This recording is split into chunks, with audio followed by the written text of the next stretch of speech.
everyone. This is Caitlin. And this is Lacey. And this is Women in the Trailer Industry.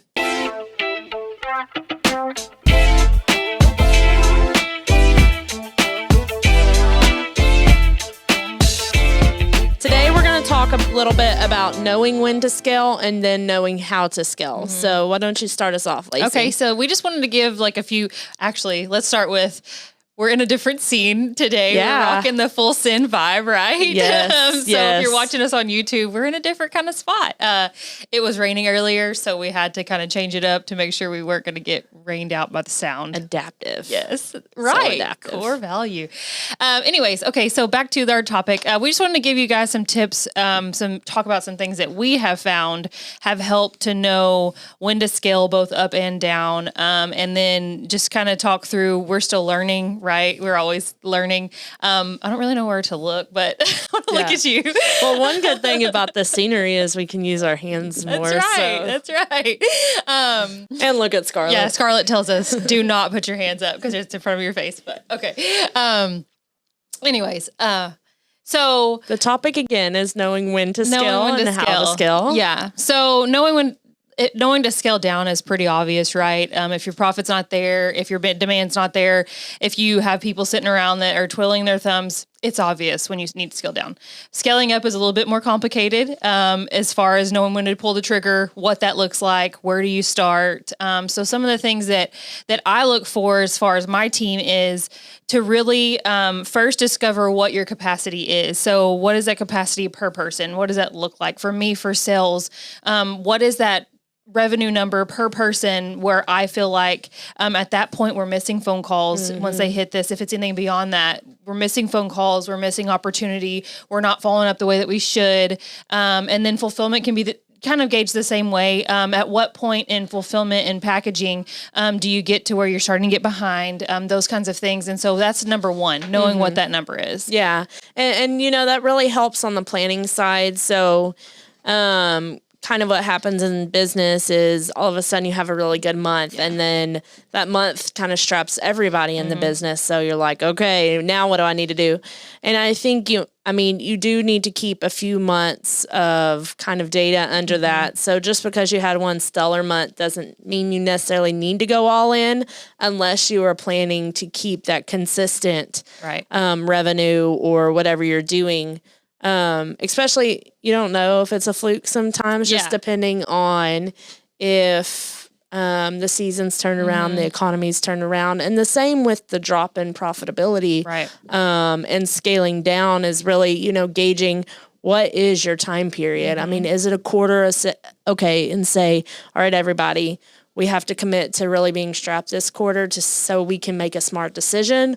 Or is it just go all in? Right. And really it's just kind of how you want to run. For me, it's more let's keep a few months under our belt. And if we see this as a consistent thing, then start to scale up in people and other things as well, like marketing and advertising and things like that.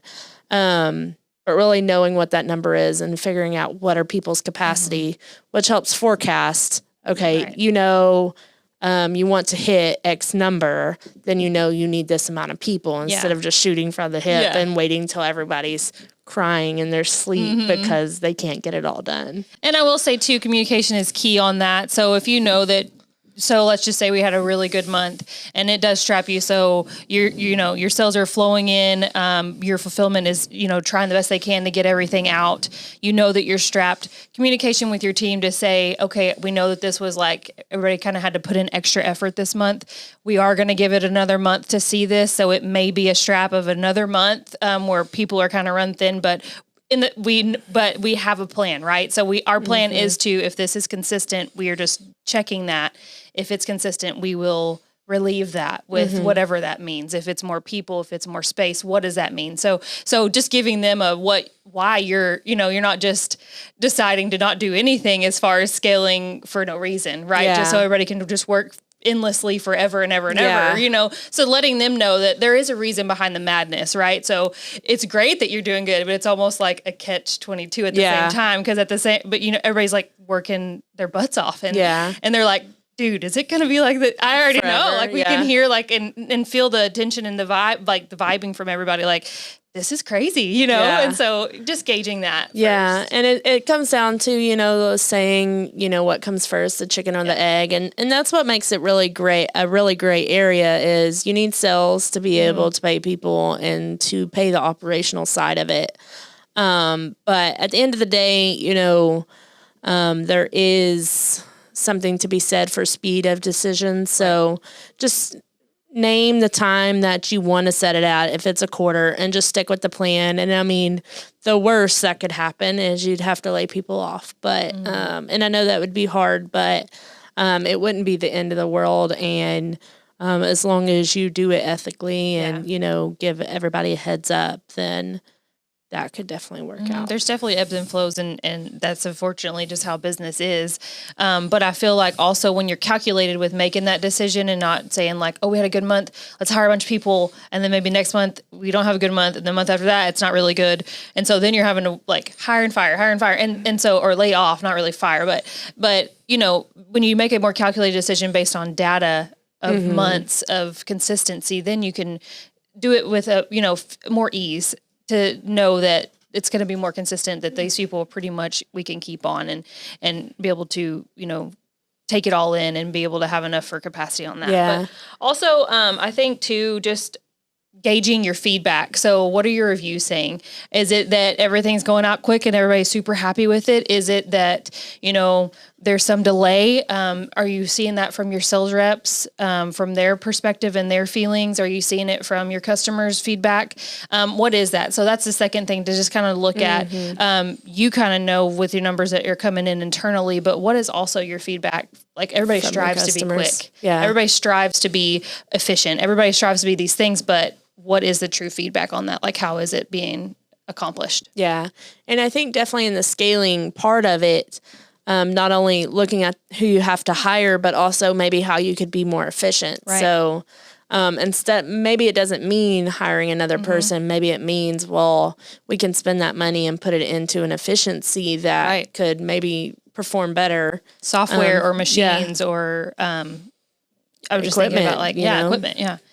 Also, just along those lines too, not just people, or efficiency, also space. I mean, we run into that too. So with more people, you have to think about space. And so there's a lot that goes into your budget on that and your decision making on that. And that's another thing to really think about is you can have as many people as you want, but can they efficiently do their job because they're on top of each other? No. Right. So, and with so many orders coming in, what does that mean on the back end? You have to stock more products because you have more demand for it. So where are you going to put those products? There's a lot of things that go into that one single decision of scaling. That's like an easy word to say, but there's so much that goes into it. And then, just identifying how much more can you scale. So really that comes down to numbers for me, like this amount equals this, which equals this much more money, so I can hire this person.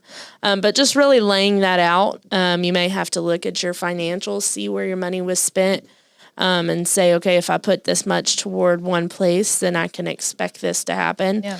And really forecast from that, and then just go with your gut on the rest of it, because a decision can be corrected. You just don't want to overinflate the decision. Yeah. And at the end of the day, customers have to be taken care of. If you're getting orders, that's best case scenario. So figure out how to get them out the door. Yeah. And that's what you have to focus on. So absolutely. That's just really a high level view of kind of what our initial tips are. And we don't know it all. We're still learning very much so. So we're just within the last 3 months. So. Seriously. Some of these topics. So definitely just learning through it, and just some of the tips and tricks that we've learned and that we would think are useful. Yeah, absolutely.